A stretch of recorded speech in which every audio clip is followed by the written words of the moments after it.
March 22ರ Karnataka bandh ಸಂಬಂಧ ಸಾರಿಗೆ ಸಚಿವ ರಾಮಲಿಂಗಾರೆಡ್ಡಿ ಪ್ರತಿಕ್ರಿಯೆ ನೀಡಿದ್ದಾರೆ. ಬೆಂಗಳೂರಿನಲ್ಲಿ ಮಾತನಾಡಿದ ರಾಮಲಿಂಗಾರೆಡ್ಡಿ, ಬಂದ್ಗೆ ಬೆಂಬಲಿಸುವಂತೆ ನಮಗೆ ಮೌಖಿಕ ರೂಪದಲ್ಲಿ ಮನವಿ ಮಾಡಿದ್ದಾರೆ, ಆದರೆ ಲಿಖಿತ ರೂಪದಲ್ಲಿ ಮನವಿ ಪತ್ರ ಕೊಟ್ಟಿಲ್ಲ ಅಂತ ಹೇಳಿದ್ರು. ಹೋರಾಟಗಾರರ ಬೇಡಿಕೆಗಳು ರಾಜ್ಯದ ಪರವಾಗಿಯೇ ಇದೆ.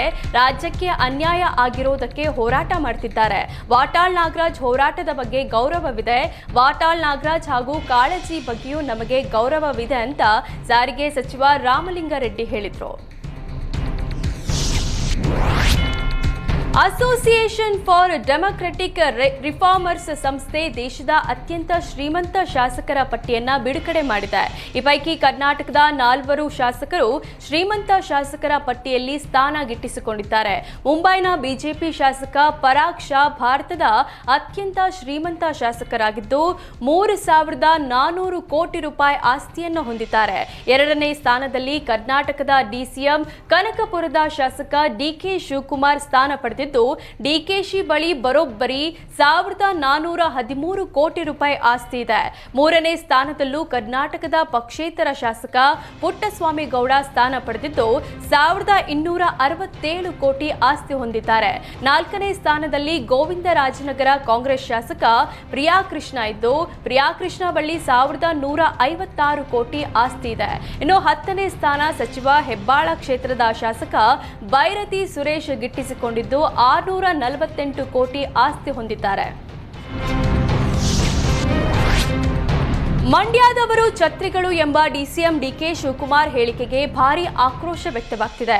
ಡಿಕೆಶಿ ಮಂಡ್ಯ ಜನತೆಗೆ ಅಪಮಾನ ಮಾಡಿದ್ದಾರೆ. ಮಂಡ್ಯ ಜನರ ಭಿಕ್ಷೆಯಿಂದ ಕಾಂಗ್ರೆಸ್ಗೆ ಅಧಿಕಾರ ಸಿಕ್ಕಿದೆ. 7ರಲ್ಲಿ 5 ಕ್ಷೇತ್ರಗಳು ಕಾಂಗ್ರೆಸ್ ಶಾಸಕರು ಆಯ್ಕೆಯಾಗಿದ್ದಾರೆ ಅಂತ ಸಾಮಾಜಿಕ ಜಾಲತಾಣಗಳಲ್ಲಿ ಡಿಕೆಶಿ ವಿರುದ್ಧ ಮಂಡ್ಯ ಜನ ತೀವ್ರ ಆಕ್ರೋಶ ಹೊರಹಾಕಿದ್ದಾರೆ. ಅಧಿಕಾರಕ್ಕಾಗಿ ಮಂಡ್ಯ ಜನರ ಬಳಿ ಬಂದು ಪೆನ್ ಪೇಪರ್ ಕೊಡಿ ಅಂತ ಅಂಗಲಾಚಿಸಿದ್ದು ಡಿಕೆಶಿಗೆ ಮರೆತು ಹೋಯ್ತಾ? ಮಂಡ್ಯದ ಸಿಎಂ ಆಗಿದ್ದಾಗ ಅವರ ಕಾಲಿಗೆ ಬಿದ್ದು ಬೆಳೆದಿದ್ದು ಡಿಕೆಶಿ ಮರೆತಿದ್ದಾರಾ? ಅತಿ ಹೆಚ್ಚು ಕನ್ನಡ ಮಾತನಾಡುವ ಜಿಲ್ಲೆ, ಜನರಿಗೆ ಅವಮಾನ ಮಾಡುತ್ತೀರಿ. ಈ ಮೂಲಕ ಮಂಡ್ಯ ಜನತೆಗೆ ಯುಗಾದಿ ಬೋನಸ್ ಕೊಟ್ಟಿದ್ದೀರಿ ಅಂತ ಸಾಲು ಸಾಲು ಪೋಸ್ಟ್ ಹಾಕಿ ಜನ ಆಕ್ರೋಶ ಹೊರಹಾಕಿದ್ದಾರೆ. ಕೂಡಲೇ ಮಂಡ್ಯ ಜನತೆಗೆ ಡಿಕೆಶಿ ಕ್ಷಮೆ ಯಾಚಿಸಬೇಕು, ಇಲ್ಲದಿದ್ದರೆ ಡಿಕೆಶಿ ಮಂಡ್ಯಕ್ಕೆ ಬಂದ್ರೆ ಕಪ್ಪು ಬಾವುಟ ಪ್ರದರ್ಶನ ಮಾಡ್ತೇವೆ ಅಂತ ಸೋಷಿಯಲ್ ಮೀಡಿಯಾದಲ್ಲಿ ಜನ ಎಚ್ಚರಿಕೆ ನೀಡಿದ್ದಾರೆ. ಮಂಡ್ಯದ ಕಾಂಗ್ರೆಸ್ ಶಾಸಕರ ವಿರುದ್ಧವೂ ಜನರು ಕಿಡಿಕಾರಿದ್ದು, ಡಿಕೆಶಿ ಹೇಳಿಕೆಯನ್ನು ಖಂಡಿಸಿದ ಕಾಂಗ್ರೆಸ್ ಶಾಸಕರೇ ನಿಜವಾದ ಛತ್ರಿಗಳೆಂದು ಕಿಚ್ಚು ಹೊರಹಾಕಿದ್ದಾರೆ.